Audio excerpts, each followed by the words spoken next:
Welcome, everyone, and thanks for joining us today for Ask the Expert. I'm Catherine, and I'm the virtual coordinator for the National Aphasia Association. The National Aphasia Association is a nonprofit organization whose mission is to promote public awareness and understanding of aphasia, to promote research that aims to improve the lives of people with aphasia, and to provide support to all persons with aphasia and their care partners. Tonight, we're joined by a panel of experts.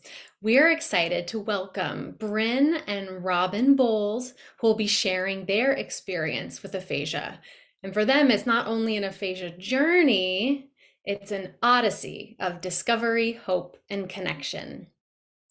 We're also pleased to have Maura Silverman, the Executive Director of the National Aphasia Association, joining us tonight to share a glimpse into her personal and professional experience with aphasia. If you have questions about tonight's topic for our experts during the webinar, please enter them into the Q&A section. And please feel free to say hello or add a comment in the chat. We really value and appreciate all of your questions, and we're going to answer as many as we can tonight. We may not get to all of your questions during the webinar, so if we don't get to your question, please feel free to email the NAA at answers@aphasia.org.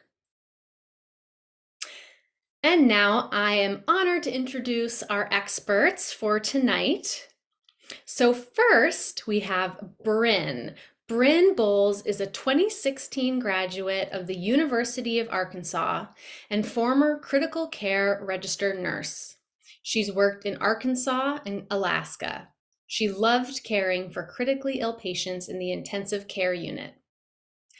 In 2019, Bryn suffered massive intracranial and subarachnoid hemorrhages due to a ruptured brain aneurysm while running, leaving her unable to speak or move. She continues to fight hard in recovery and has a newfound passion for supporting others learning to live with aphasia and sudden disability. Bryn is a facilitator for integrative reconnective aphasia therapy and is an affiliate with the National Aphasia Association.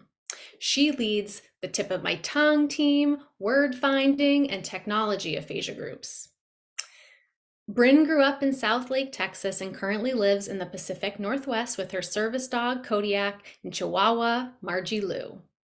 Bryn loves spending time with family, friends, hiking, and is a friend to all dogs. Next, we have Robyn. Robyn Bowles has been a registered nurse, pediatrics, for 36 years. She's currently a forensic nurse examiner for Providence Intervention Center for Abuse and Assault in Everett, Washington, and telesane consultant for Texas A&M University Center for Excellence in Forensic Nursing in Bryan, Texas.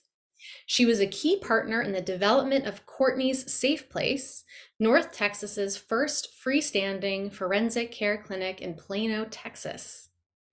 She led the sexual assault response team and sexual assault nurse examiner programs in Collin County, Texas from 2015 until 2019, when her daughter Bryn suffered a life-threatening brain aneurysm rupture. Robyn is mom to Connor, mother-in-law to Crystal, and nanny to Joey. She is mom and aphasia care partner to Bryn. Robyn has become an advocate for aphasia and brain aneurysm awareness. She currently lives in the Pacific Northwest with her husband, JB, and their 2 pups. And then last but not least, Maura Silverman has always been passionate about helping others. She's a speech-language pathologist with 35 years of experience working along the continuum of care in the area of adult neurogenic communication disorders. After working in hospitals and rehabilitation centers, she started a nonprofit aphasia center called Triangle Aphasia Project Unlimited, or TAP. Maura enjoys collaborating with aphasia advocates all over the world and has enjoyed many opportunities to serve, write, and speak on the subject. In 2009, Maura became the caregiver for her mom when she suffered a massive stroke at the age of 69. They learned about the true impact of aphasia on an individual, their family, friendships, life interests, and goals. Maura accepted the position of executive director of the NAA and is so grateful for the opportunity to serve the NAA, an organization that has been a beacon of hope and direction in her personal and professional life. And now I will turn it over to our experts, Bryn and Robyn. Hi, I'm Brin. And I'm Robyn, Brin's mom. Thanks for being here and letting us share our aphasia story with you guys. So watch me. Vlog from yesterday. Mexico. Okay. So life before aphasia for us was pretty good. Yeah, there we go. Can we advance? Yeah. So Bryn grew up I think she was born in Arizona and then she grew up in Texas. And she was just super spunky, has a big family with lots of uncles and aunts and cousins, loves family, loves to laugh, and was always kind of our practical jokester in the house. She knew from a really young age that she wanted to be a nurse. And I would find her at age like 3 or 4, sitting with my big nursing textbooks and going through the nursing textbooks. And before long, all of our Ziploc bags were disappearing. And she was making IV bags for her babies. And so we had this entire NICU up there upstairs with these baby dolls with their IV bags. She was pretty focused. She was a swimmer, a competitive swimmer from 2nd grade all the way through high school, and then went on to college at the University of Arkansas, and there she loved college and was also interested in volunteering. She did a lot of volunteering, like with the pet shelter, the local pet shelter there, and then also very much interested in homelessness and healthcare. So it wasn't really unusual for me to get a phone call saying, "Mom, I just want to let you know I didn't eat $25 worth of McDonald's. I shared, I shared it with some homeless friends." And so anyway, she graduated in December 2016 and was awarded a ANCC scholarship in critical care nursing. And so there she took a job close by the university right out of school, and just really loved learning about critical care and the ICU there. Yeah, I like the ICU. Before I wanted to do little babies, but then it was too sad. So, well, it's always sad. But when I was little, I wanted to do like little kids, but not now they're big kids. So, What's happening? I don't know. Is that us? So we need to go like that. Oh, we lose them. You're still good. Oh, we're Oh, still okay. okay. Wait, Yeah, you're still on. she went blank. The screen went blank. Okay, wait a minute. I'm going to stop sharing for a sec, y'all, and make sure that Sorry. you're fine. Let's make sure that you guys can see the screen. Can you see it now? Yeah, there you go. Oh, perfect. There you go. Yeah. All right, we're all set. Go ahead. I won't talk anymore. No, you're doing great. Keep it No up. way. You tell me. So yeah, so we so that's kind of what life was like before. And Bryn then moved to Anchorage, Alaska in 2018. to work there as an ICU nurse. And she loved it there. It was beautiful. And she just loved life in Alaska. She loved to ski and all the things. And then also, she was getting ready to go to graduate school. So that was life. We still lived, yeah, we lived in Texas, and her dad and I were getting ready to visit her in June. And I think you can forward to the next one here. Yeah, that's just a little bit more of Bryn. Yeah. One more, I think. There we go. Yeah. So we were getting ready to visit in June, and on May 20th, I received a phone call from a neurosurgeon in Anchorage, Alaska. And Bryn had collapsed while she was out running. And the neurosurgeon said that she had and he described it as sinister brain bleed. It was a catastrophic brain bleed, and that her brain was just a few minutes later so swollen that they were going to have to remove her skull to let it swell, and also to see if they could find and stop the bleeding. He told me then that she would die soon, in a few minutes, without surgery, and asked when we could be there. He then asked me to keep my phone on during the flight, even in case she passed away. At that point, I fell apart, and my husband, Bryn's dad, walked in from a trip. He's an airline pilot, and we made arrangements and got on the first flight to Anchorage that we could. And so I think we can go to the next one. So we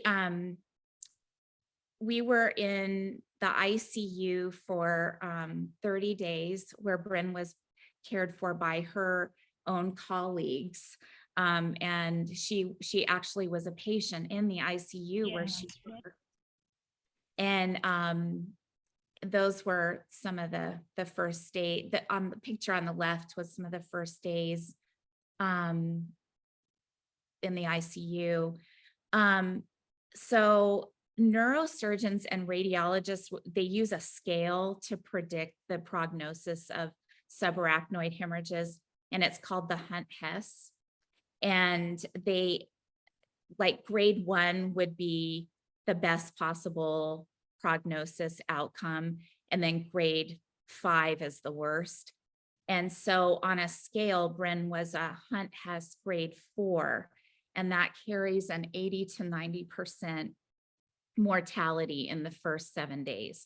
So we even the picture that you see on the left is just after a second catastrophic bleed on day 6 for her, and that they actually at her hospital even called a priest to give her last rites and to come and pray with us, and we said goodbye to her. But I'm at fine. that time. I'm fine. And now Bryn's like, she's fine. fine. She's fine. This is don't make such a big deal. Totally Yeah, fine. totally fine. So then after 30 days in the ICU and many complications, all in all, she would have 5 brain surgeries in 7 weeks. And 3 of them were life-saving. But then the real work began. She was care flighted out to Denver, Colorado, and she was an inpatient at Craig Hospital.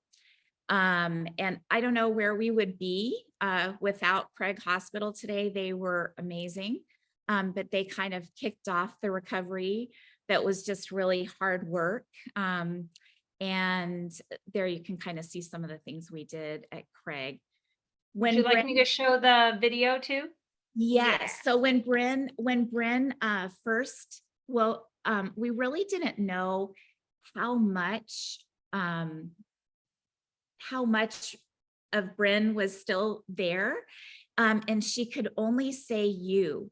So you or you know, and it was even hard for her to like repeat words at that time. And so when she went out to Craig Hospital, we just basically knew that she knew us. That was kind of what we knew. And But I know the whole she time. knew the whole time. She was still in there. And I can't imagine how hard that must have been for her. But this is some early days of talking. I think this is 2 months after rupture. And you can kind of see how much progress there's been here. Oops, sorry. From yesterday? Okay, so how about dad? Dad. Dad.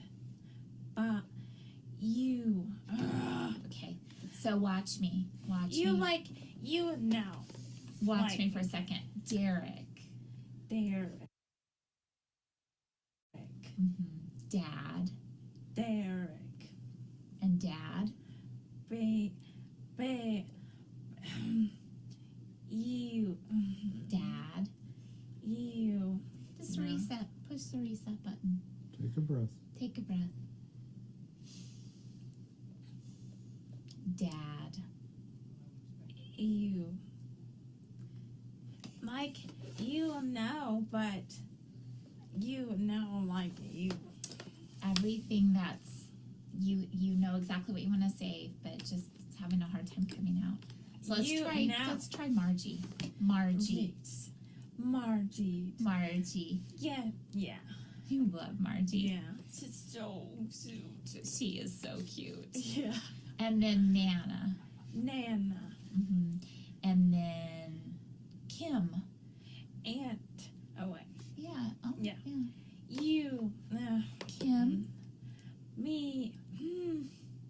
You. No. How about Kim?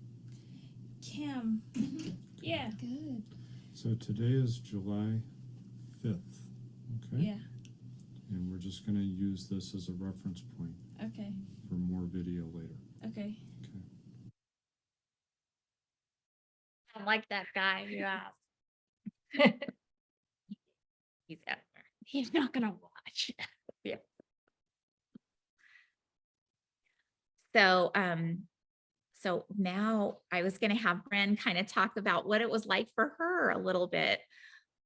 Yeah, like when I was talking, and I know what I'm saying, but even my mom, at first, she didn't know that I'm there. She wasn't know. She was like, she didn't know that I could talk in my head. Obviously, I can't talk very well. So now I'm just working and trying to talk. And so first I had a wheelchair, and so I just want to walk. And then I was fine, I can walk, but then I'm like, I want to talk. And so now I'm doing more things like, yeah, I can talk kind of better before I talk better, but I think it's good right now. And yeah, so I can't remember the next slide. I can talk more, but Was kind of talking about what things worked for you. yeah, and- just yeah. this like oh yeah, there we go. So Yeah. I just at first I wanted to walk and then I wanted to talk, and it's hard to say like first letter, so I can write a little bit so people know what I'm talking about. If I can't say Margie, but I can do or other things, and then I talked with other people of aphasia, and I'm like, oh, I really like aphasia because I'm not nervous to talk. And She's found such a real community with others who have aphasia, because she finds that the apraxia doesn't get flared up as much because she's not so nervous to talk. And I should mention, she also has apraxia, and always the overachiever. She got aphasia and apraxia. And so, but she finds that a real community. And I think in times when you feel just, even, as a parent watching, and just, you feel so utterly alone. And there's a lot of isolation in this journey. And I think that finding others who are dealing with the same thing has just been a real blessing for us, and a blessing for Bryn, especially. And she's still got that, she loves to connect with people and make them laugh like she always did. And also loves to encourage people on their own journeys. So Yeah, it's funny. Look, this is hard because I can't see you guys. So when I don't, how do I talk? Because I'm like, because I don't see people. But It's hard. that's why I'm like, I don't know what to say. yeah. Yeah. Well, Oh, we sorry. wanted to encourage everybody who is on, and maybe if you just newly have been diagnosed with aphasia, that just like aphasia is an odyssey, it's like this long, unending journey. There's really no ceiling to it. The recovery also is unending. So don't put limits on yourself. I mean, you can see what happens with Bryn in the last 4 years. She couldn't really speak at all. And now she does a pretty darn good job, I would say. Yeah, But I'm talking to other people who have aphasia, and I'm hoping I drive again, and I'll still go to the shelter for the dogs, and maybe not like dogs, but maybe homeless, because so they don't go home with me. But yeah. she so she won't be as tempted to bring Yeah. people home as maybe the dogs. But yeah, and I hope that, like, I hope also that it's really hard, but as a family member, I hope that you can find a little bit of beauty in the journey. There's just a million things that I would not trade about Bryn, even though it's really hard to watch her struggle. It's hard to watch her suffer at times. And I would just do anything to trade places with her. But I would just like to encourage people to live life and learn to, dance in the rain, as they say, a little bit. And don't forget that even though you're working really hard, there's a lot of life to live. So still try to laugh. And if you are a person who's a health professional, or if you are just an onlooker, please don't see a sad story. Please see a warrior who just deserves your kindness and your patience and your utmost respect. Because imagine what it is like to wake up, to go out for a run and get out of your car and wake up and to have lost all of your language. So they're amazing. So anyway, that's about all we had. Yeah, So- just I would say first, don't run ever. And no, Just kidding. But you have to do something every day to do something better for you. Like yeah, you can watch TV, but half a little bit steady every day, just to, you can do it. Like, and yeah. we remember being so encouraged by Gabby Gifford's story, and especially when we were at Craig, and the speech and language pathologist there said, Bryn, Gabby didn't make that kind of recovery by just watching TV. Like it's a bunch of really hard darn work. And Bryn was up for it. She is the same one as before the injury. She's still smart. She's still funny. She's still tenacious. She's still all those things. And her recovery continues today, every day it continues. Yeah. So, and that's our family, just taken a couple weeks ago. What a powerful message and story of strength and resilience. Thank you both so much for sharing all of that. I don't know if you've happened to see the chat, but Bryn, you have a fan club in attendance here. We've got Go Girl, Bryn's amazing, Bryn, you're awesome, you're an inspiration, and that's just the beginning of it. So we have a couple questions. Maybe I'll ask one or two, and then we'll hear from Maura and then get to some more questions. So one person, the dogs have come up quite a bit. We're wondering what the role of service dogs or just having a dog in general has helped you for safety and personal life in your aphasia journey.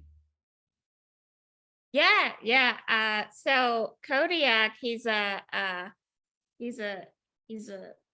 well, he has a really bad haircut right now because we go to the beach every day, and now he has no hair. But he's usually cute, but he's a really good dog. So what I was worried I can't walk very well, but I really love to hike. So he helps me when I walk up the stairs or just if I need it. And he can open the door and everything. Before I was worried to have Caesar episode. So he's good with that too. But He can sleeping alert when- and find help for her. He can when I have one hand, because I have I can't say it, but just he helps like he like water like he if she does drops her everything. phone, he can pick her phone up. He can carry all- bags for her, Yeah. open doors. He can do all that, all those things for her. But mostly he's just a really awesome companion. And also Margie too. She was at shelter, but she helped when I'm sad and nervous and I just sad. She's a good dog too. So all the dogs is good. Brin is a big Everyone advocate for having a dog when you have aphasia, because sometimes you feel so alone and so isolated that's really nice to have your pups to cuddle with. Yeah, because aphasia, the dogs, they have aphasia too. So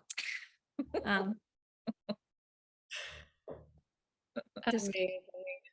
I One person is wondering how you have dealt with frustration during speech therapy or maybe even more generally. You seem to have such a positive outlook. Is that something that's come more with hindsight, or how have you had your positive attitude and how do you deal with frustration? I have to laugh a lot. Yeah, even later, it's a challenge every day. It's hard. Sometimes like I don't even want to talk about it, and then sometimes I laugh. So just try when you're sad, it's okay to sad, but try to do something fun and laughing or something like that. I think right. Brin too has really been good about, like, she laughs at herself. I mean, we don't laugh at her, but she laughs at herself and then it gets us And then I laughing. laugh, And, for instance, there was a Christmas gift this year for someone in our extended family, and it was a Louis Vuitton purse. And Vuitton is very, very hard to say for Brin. And so it was, that's too expensive. well, Don't even get that. but anyway, yeah. So, but anyway, but anyway, it kind of came out Louis Pecan. So now we always, whenever we see one of those bags, it's really a Louis Pecan bag. And so we were thinking that would be great for like Canal Street. So instead of the monogram, maybe it could be just a little pecan with the little, with the little. Gosh, I'm onto something. Better trademark that now. But I mean, we laugh about that. It's not, I mean, it could be really sad if you wanted it to, but like she laughs and then we laugh. So, I'm still more, that's so expensive. Well, we are getting a lot of questions. I'm going to do one more and then we'll hear from Maura and then we'll do some more questions. I'm seeing a few that have come in about a topic that I know you lead a group about, Bryn, which is technology. So someone's asking if you used apps in therapy. Someone asked if you use technology to speak. Can you share your experience with that? Yeah, which one? I mean, okay, when I can't talk at all. I do, so I know the first letter. I have to say, because I mean, there's a mailing thing to say. So, but like, what? touch chat. Oh, We used touch chat I was initially. like, what is it? That was her that was how, and the touch chat was amazing because it stimulated her speech too. So she could not only like it would say the word, then she could say the word. Yeah, and then after that, when I came back to live with parents, I do every day for like 1 hour, just seeing the alphabet and the like A, B, C, and how do you speak like the like The phonemes. I think Yeah, is- I yeah, think is the yeah. correct. Yeah. and I do it Yes. every day. And then when I can't say apple, but I can see the first letter. It's easier to say just like one thing to say, and they're like, oh, apple or something like that. I'm like, oh, got it. And even uh I can't say all of it, but I say apple or a or other stuff. It really it sounds weird right now because it's like that's doesn't say anything at all. But if you can say what it looks like and the first letter, it really helps a lot. That's what I use all the time. Bren So- uses a lot of cueing, like either kind of writing in the air sometimes, or even if there's hard sounds, like for her, C is really hard. So she'll make a C with her to cue herself, and then the speech comes, so that it's kind of like it's amazing to have great SLPs because they're relentless in working and finding what works for that specific patient. I've heard it said that, if you've met one person with aphasia, you've met one person with aphasia. Everyone's aphasia is completely different. But we have been very, very, very blessed to have so many SLPs who they just worked relentlessly to find what helped Bryn. So. Wonderful. And I saw Brooke, one of our affiliate coordinators, shared the link for Bryn's group that is co-hosted with the National Aphasia Association. It's the first Thursday of the month, so feel free to check that out. All right, we'll probably have some time for more questions, but let's hear from our executive director, Maura Silverman. Well, that is a tough story to follow, and you two are just amazing. And everything that we are hearing in the chat is so true, is that really what you said last, Catherine, is you guys, you might say something about speech pathologists, but honestly, we will learn more from you, people who have aphasia and their families, than we could ever learn in any book. And I think my story probably proves that a little bit too. So I am going to share a little bit of my story. I was honored to be able to kind of sit alongside you guys in this panel.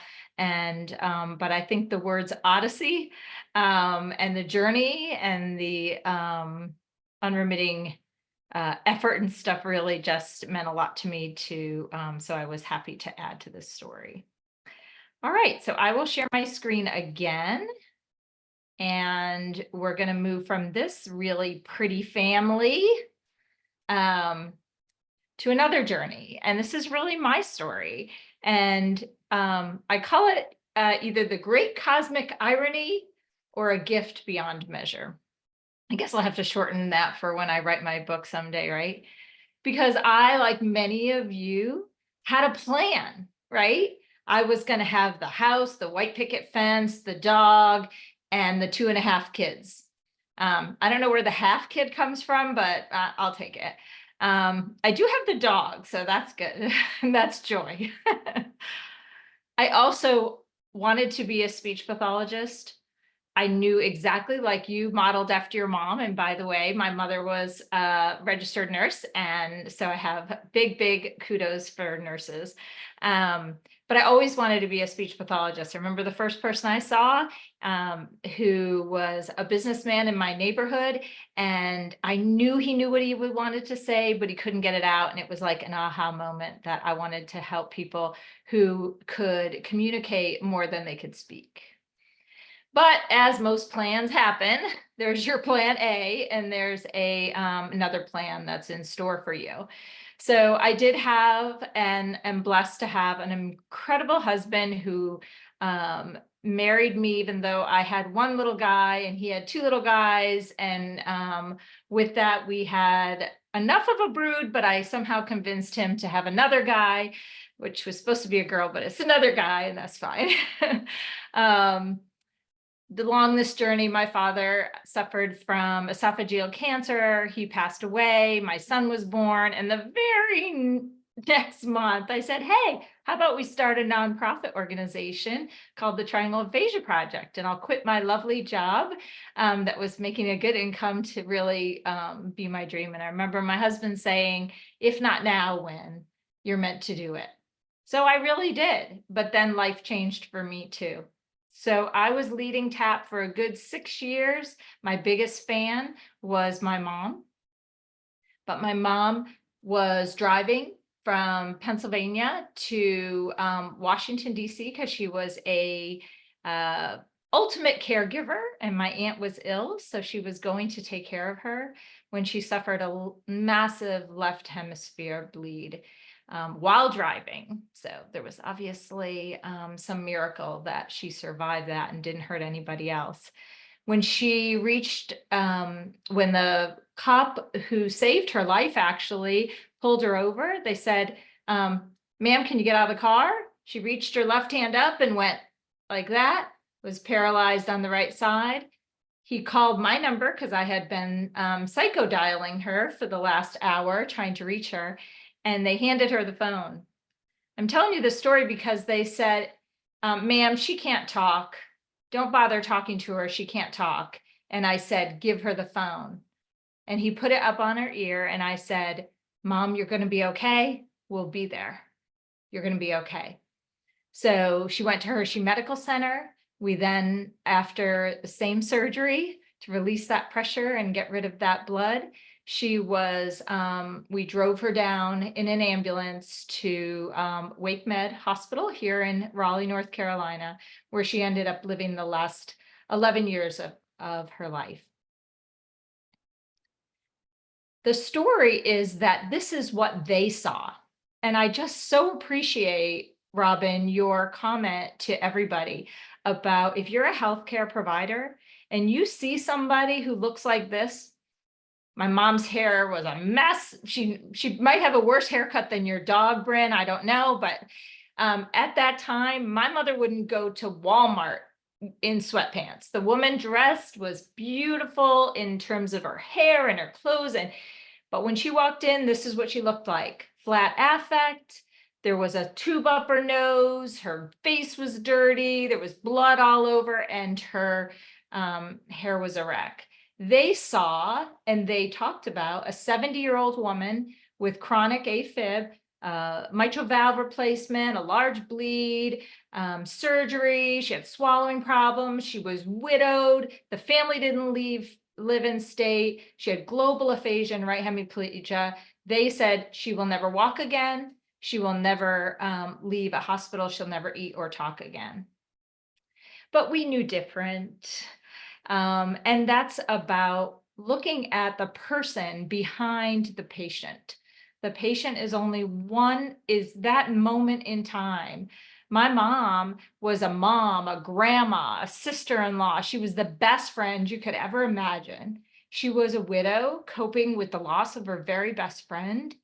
She was very Catholic, and by that I mean she went to church all the time. She was in Fatima. She volunteered at the church. She was a retired nurse. She volunteered at a cultural center. She read news to the blind. She loved shopping and knitting, crocheting.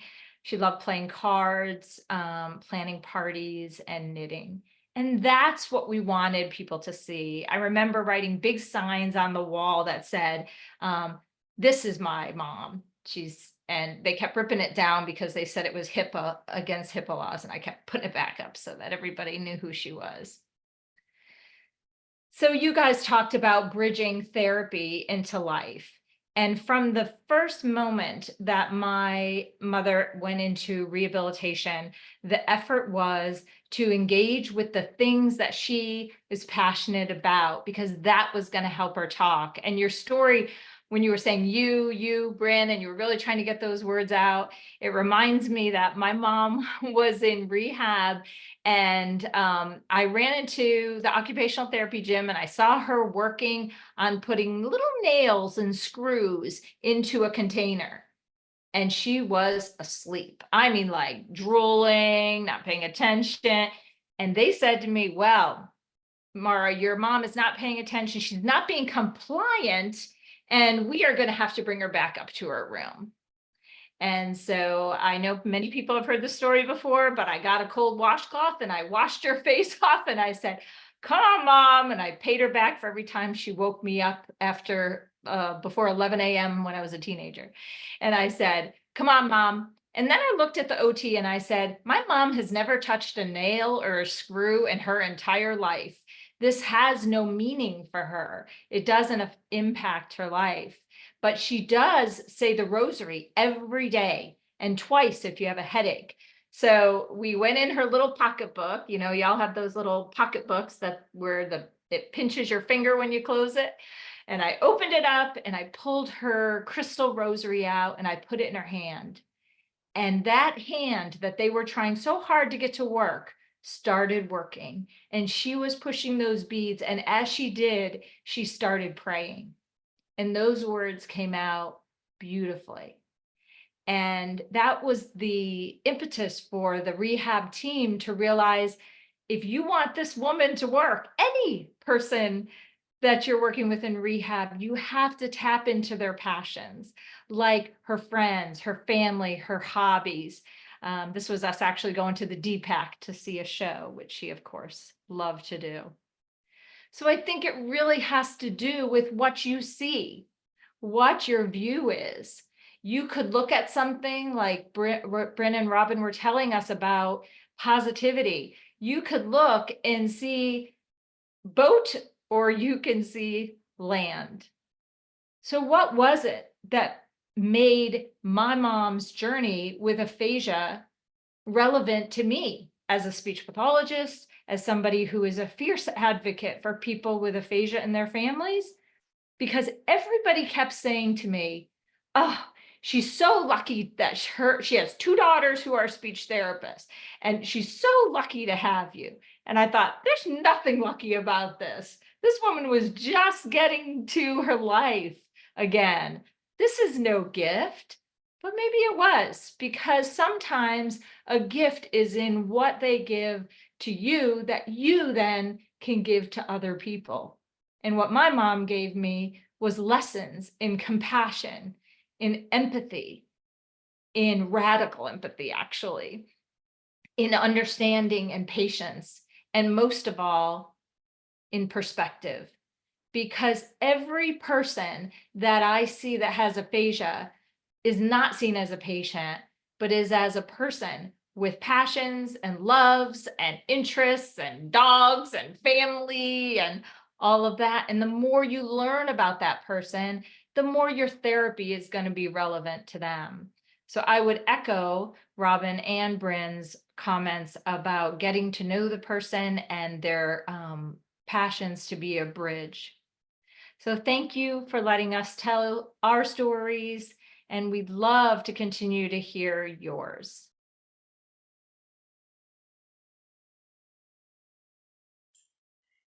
Thank you for sharing your story too. You also, people love your mother in the comments as well. I'm going to get to some more questions because we have a bunch coming in, and I'll open it up to our expert panel. Someone wrote the question, art. So I think you both touched on hobbies, passions, things that are meaningful, and the role of that in aphasia recovery. Can either of you speak to the role of art in your aphasia odysseys?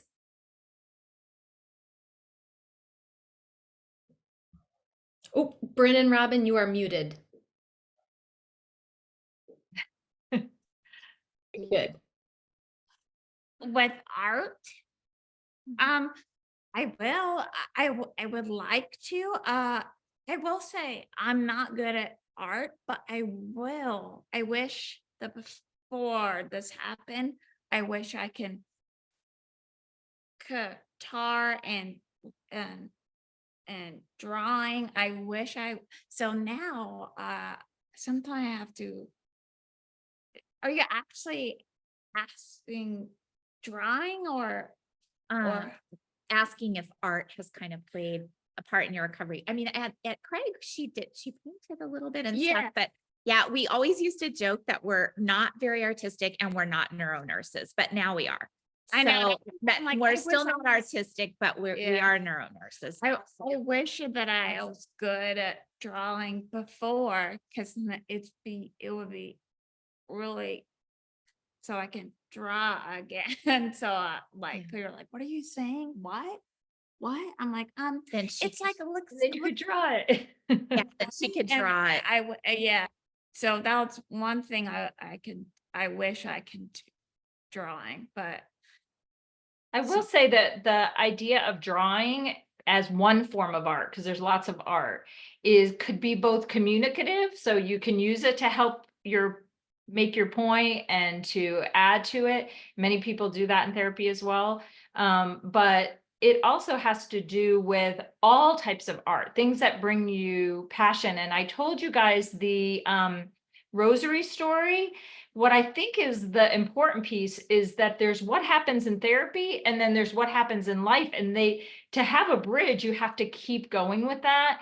And what's so interesting is that after my mom got discharged from rehab, I went from having her have 3 hours of therapy 5 times a week. That was a lot. I mean, 6 times a week sometimes, right? To 2 times a week for 45 minutes for PT, OT, and speech. And I knew that the brain needed more stimulation. So I called a local church. So this is one of the ways you can bridge this is if there's an art interest, find out what's in your area that you can participate in. There happened to be a rosary making class. Who knew? That was at the church up the street. And what they did was they built rosaries for workers and kids in the hospital and people in nursing homes and stuff. So I dropped her off every Tuesday afternoon for 2.5 hours, and she strung beads. But what that did was it was therapeutic for her arm, but it also made her talk. So I did stop and talk to all of them first and said, my mom has aphasia. I got to educate 11 older women who were doing rosaries and said, but also this gave her some communicative opportunities. So sometimes you can find ways to have art, and you should draw or do some kind of art, Bryn, because lots of people do it after their stroke too. Well, I like music. Like if you Music know a too. long time, you remember that song. Yes. Here's how it works. You know how to say it, how to the music, and Well, it's like, wow. when we got back to Texas and we were coming home from speech therapy, um, all of a sudden, Bryn, I mean, she just had very few words, but all of a sudden she just belted out Free Fallin', the John Mayer version. And yeah, and do you remember that? Yeah. And I was like, wow. I mean, every single word came out. So that was so cool. Sign you up for karaoke. We should do karaoke. I know, NBA I- karaoke. Little, I would watch broccoli, celery. Gotta be Yeah, like Veggie Tales. I can't. Veggie I Tales. know, but if I can't say celery, like it just all of a sudden you remember what he said, how to say it, and it's like, And then if she sings celery. it, she It's sings like, it, she can recall it's it. funny. So It's like who yeah. cares? But she likes I- broccoli, so she says that a lot. So. Yeah. So if she starts singing the song, then she can tell me, can we get, can we have broccoli? So I'm good with that. Yeah. I'm not good at drawing, but music, if I know, yeah. Great. Yes, lots of forms of art, and I guess sticking with one that really resonates with you. All right, so many questions. Another one, we've talked a lot about all your hard work, and someone said you work so hard every day. Do you need rest time daily also? Yeah, but I like to, let's see, yeah, of course I rest. But it's not, I don't like to watch TV because I get bored really fast. But if it's through 30 minutes, I'll watch about the dogs. So, but now it's like, yeah, of course how Do does you want to tell him? Do you want to tell him like in the evening? I'm not sure if all of you all deal with neurofatigue, but that's a really real thing for Bryn. And so we used to have a rule that like if it was not to help her with her speech, if she was trying to tell me something before 6, but then after 6, I could jump in and help because that's how like real it is. Like it's really hard to talk the later in the day it is. And so she does get neurofatigue, and we noticed other friends with aphasia have it too. So we Yeah, that's what so I'm saying. Like I'm not, I like to study. It's not that. It's just I get bored, so I have to do something else. It's not because I'm study. Like I'm like, I'll do something else. Yeah. So in the it's not beginning, like, yeah. so I don't want to think I'm like, I'm so You study, kind but of are, but yeah. Well, in the beginning, she know. would make Quizlets. Like she would make herself flashcards with the sounds, and we would label everything with words, things like that. And I feel like she's always finding a way to work, but that for her is life, but if you're tired, bored, rest. that's fine. Yeah. Mhm. Yeah. So I don't feel like, oh yeah. Yeah. I'm glad somebody brought up rest though, and I'm glad you guys talked about neurofatigue. In our Aphasia Cafe this past week, we talked a little about neuroplasticity, and one of the key components is consolidation, which is kind of that reorganization of all the stuff you've learned and taken in. And if you don't shut down and have time to rest, then your brain doesn't have that time to put all the files together again, to use one of the zingers that we were using. So I'm glad someone brought that up. Yeah. It's like, cause it happens to me all the time, but then when I can finally fall asleep, then I'm up and I'm like, what am I gonna do now? So I don't know if you have aphasia, stroke, you can sleep, but then all of a sudden you can't sleep. So yeah. Maura, what did you find with your mother? How did she balance some rest with all the hard work you were doing? Yeah, it was really hard as a speech therapist who had talked about neuroplasticity for so many years, not to like um, kind of put her in the role of, come on, mom, let's show everybody, how it's done. And she's an extremely hard worker. I will say that when she received work that wasn't relevant, like she would get worksheets often from her speech therapist, and she would look at them and say, I'm not dumb, and then put them away. I mean, this is a very educated woman. So as long as it was something she enjoyed, then she could do it for periods of time. But then we really did encourage rest because we saw the benefit of it. The other thing is that she suffered a seizure disorder after her surgery. And so seizures can be brought on by fatigue. And so we were very careful to not push that envelope. Yeah, Bryn deals with some of that as well. Yeah. You have to be very cautious about that. Another question asks to describe the most challenging aspects of your aphasia journey, including the SLP, which is speech language pathologist process. So finding speech therapists, selecting one, insurance, therapy, and someone else had asked about navigating the healthcare system. What advice do you have for our community? She would know, right? Maura, yeah. Yeah.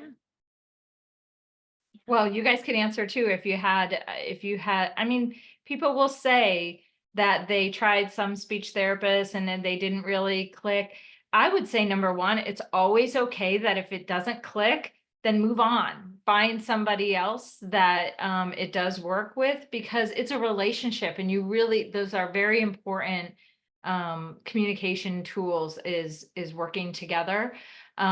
What I would say is we have a lot of challenges in the healthcare system. And one of the things that the National Aphasia Association is really working on is making sure our provider search and being able to get to the information that you need is really there. But we're also human beings behind the computer. So reach out to us. I know Catherine will give us the email of answers@aphasia.org. If you're having difficulty and want to find, I might not know somebody, but I might know somebody who knows somebody. So I would say to use your resources, ask around, find out from local aphasia centers, aphasia programs, find places in your own hometown and in your community to find local connections and support, because as Bryn and Robyn noted, it's a very isolating disorder. So, there's a lot of, somebody just mentioned about universities. Universities have programs with speech therapy. There's different groups that do communication support, maybe not therapy, but are led by support. So, find as much as you can in terms of engaging with people. And Yeah, definitely reach out to your local universities, because many times they have an incredible students who we've utilized them as well. And you can really get a lot of hours of therapy, yes. and it's grant covered. So it's, so you don't need to use your insurance or anything like that. So that's really great. Yeah, and with you have aphasia, it's hard for if you really like somebody really good, and then you go a new person and you don't like it, try it a few times, because the first time you're just like, this is not great. I don't like it. But the second you're like, oh, this is actually good. So just don't say I'm not gonna do it now. I don't like it the one time. Try a little bit more, and then if you hate it, next, that's fine too. Turn the page. Good advice. Great advice. Thank you for all of this advice. I'm looking at the clock and it's already 8 o'clock. So thank you to everyone here. A big thanks to Bryn and Robyn for sharing your inspiring story, Maura for sharing your story and being with us tonight, and for everyone who attended and gave us such thoughtful questions. So here's a few additional resources for you. Bryn mentioned that she leads some communication groups. She also has a website, Bryn's Corner, so you can check that out at iraphasiatherapy.com/Bryn. For more info about the National Aphasia Association, and you can find educational materials and resources like Maura was mentioning, visit us at aphasia.org. We have a number of virtual events scheduled throughout the month, which are open to people with aphasia, their families, clinicians. So you can find information about that at aphasia.org/online-events. Next month, our Ask the Expert webinar will be Thursday, February 29th, that's a leap year, at 7 p.m. Eastern Time. We will have another panel of experts, Dr. Charles Ellis, Dr. Dave Trina Celeste Gadsden, and Angie Cawthorn. They're going to share and answer questions about clinical diversity issues in aphasia. So be sure to join us for that next month.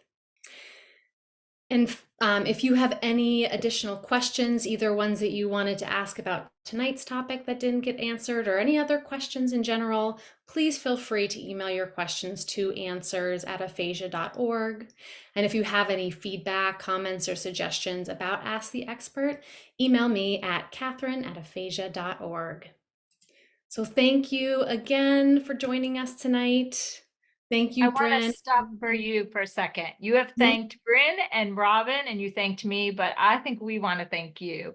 I think the whole aphasia community needs to thank Catherine for her incredible compassion and just the way you lead things in this Ask the Expert. We're so blessed to have you as part of our team. So remember, you're a very important part of this. So thank you. Making me blush, Maura. Thank you. Thank you, everyone. It's my pleasure. Have a wonderful evening, everyone. We'll see you next time. Take care.